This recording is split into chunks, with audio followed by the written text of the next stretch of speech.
3, 4. Salut les amis, les 4 élans, c'est nous, Mick et Béa, ainsi que nos 2 enfants, Lucie et Maxime. Nous avons décidé de tout quitter pour vivre notre rêve de parcourir l'Europe en camping-car. Rejoignez-nous pour découvrir nos aventures de néo-globetrotters.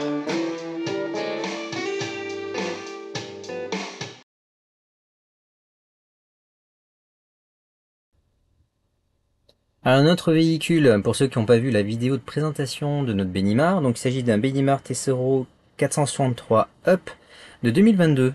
Donc c'est un beau bébé qui fait 8,50 m de long car on a 4 vélos à l'arrière, donc sur le porte-vélo. Il fait 2,90 m de large avec les rétros dépliés, ou 2,30 m quand ils sont rabattus, et 3,10 m de haut. Le carburant, c'est du gasoil, et nous avons fait mettre un réservoir GPL pour la cellule, c'est-à-dire pour le système Truma, le frigo, le chauffage et les plaques de cuisson. Nous avons une réserve d'eau de 120 litres d'eau propre, autant d'eau dite grise, et une cassette normale, on va dire, pour les camping-cars. Donc voilà, tout ça c'est déterminant pour le choix des routes.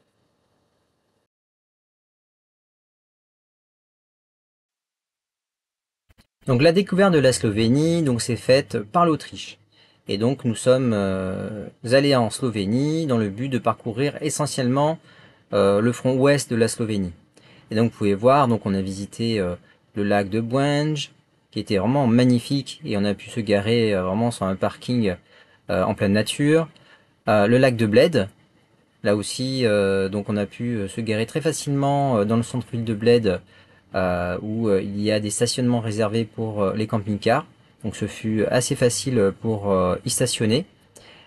Et ensuite nous avons visité donc les gorges de Vingard. Ce fut assez facile puisque nous avons pris les vélos. Il y avait une balade d'environ 6 km pour arriver donc à ces gorges. Ensuite nous avons fait les grottes. Là aussi c'était vraiment un moment incroyable. Donc il y a un parking qui est très bien aménagé pour les camping-cars, donc vraiment aucun souci pour stationner, pour faire les visites. Et ensuite dans les alentours, vous pourrez stationner. Ensuite, Ljubljana, donc nous avons visité Ljubljana, donc il y a plusieurs parkings qui sont possibles. Pour la visite de la ville, nous avions privilégié de nous stationner à côté du zoo et nous avons pris les vélos pour visiter cette ville. Et enfin, donc nous sommes arrivés donc sur la côte adriatique et là encore, donc il y a des parkings assez faciles à Isola pour voir garer donc les camping-cars.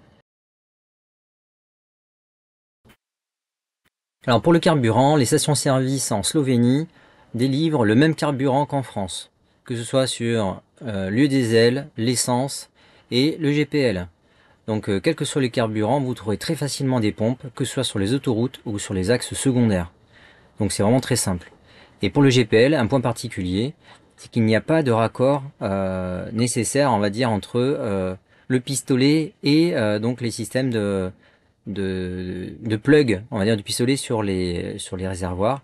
Donc il s'agit du même système qu'en France. Donc là, aucune difficulté. Donc en Slovénie, c'est très simple pour ce côté-là.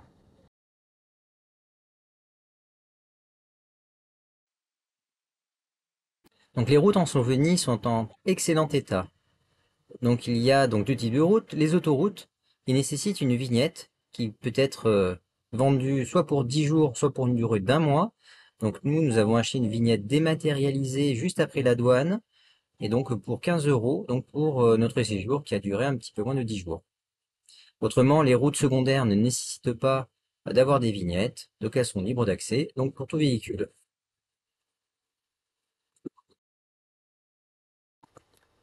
Donc en Slovénie, donc le stationnement pour la nuit est pas très simple. En effet, tout le territoire est considéré comme une propriété privée et il y a de la délation à chaque coin de rue. Et l'amende peut être très salée. On a rencontré des voyageurs qui ont payé plus de 200 € d'amende, donc autant dire que ça coûte assez cher. Donc ce qu'il faut savoir, c'est qu'il y a beaucoup d'aires de stationnement pour les camping-cars. Donc elles sont toutes payantes, vous trouverez aucun stationnement gratuit, quelle que soit la saison. Donc avec l'application Park4Night, vous arriverez à trouver un lieu pour pouvoir stationner votre véhicule. Donc il faut savoir être patient. En tout cas, il y a toujours une solution. Donc la langue officielle de la Slovénie, c'est le slovène. Mais du fait de son histoire et de son rattachement donc à l'Empire austro-hongrois il y a quelques siècles, le slovène parle également l'allemand et l'autrichien. Et comme la Slovénie, ça a toujours été un pays touristique, à travers les âges, c'est un pays aussi qui parle l'anglais. Donc si vous avez besoin de demander votre chemin, en français, ça va être très compliqué d'être compris, mais par contre, si vous maîtrisez un petit peu l'anglais, ça sera l'idéal, ou l'allemand, c'est encore mieux.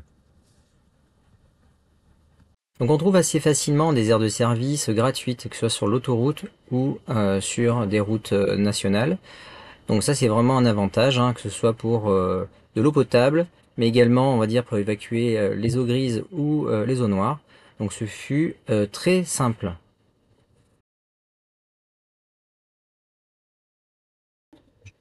Donc en camping-car, le coût des stationnements reste relativement élevé, entre 30 et 50 euros, alors que nous sommes hors saison. Donc 30 à 50 euros, donc c'est pour une nuit, donc pour un camping-car donc de 8 mètres environ. Donc nous avons trouvé cela un peu excessif par rapport à la qualité des services. Cependant, le coût de la vie en Slovénie est de l'ordre de 30% moins cher qu'en France. Donc finalement, ça se compense. Donc un autre point est le carburant. Donc au moment où nous y étions, donc fin septembre 2023, il coûtait 1,60 € par litre de diesel.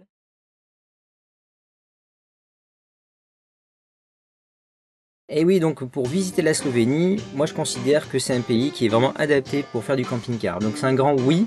Donc si vous souhaitez visiter la Slovénie, vous n'aurez aucune difficulté en fait pour stationner, pour le carburant. Cependant, un point particulier au sujet de la van life ou alors explorer des spots en pleine nature, ça va être très difficile, voire impossible à réaliser en Slovénie. Ça, il faut être conscient de ce point-là. Ou alors, il va falloir regorger d'imagination pour trouver ce que l'on désire. Voilà, en tout cas, j'espère que cette vidéo vous a plu. En tout cas, n'hésitez pas à suivre nos aventures. Et je vous dis à très bientôt. Salut, salut!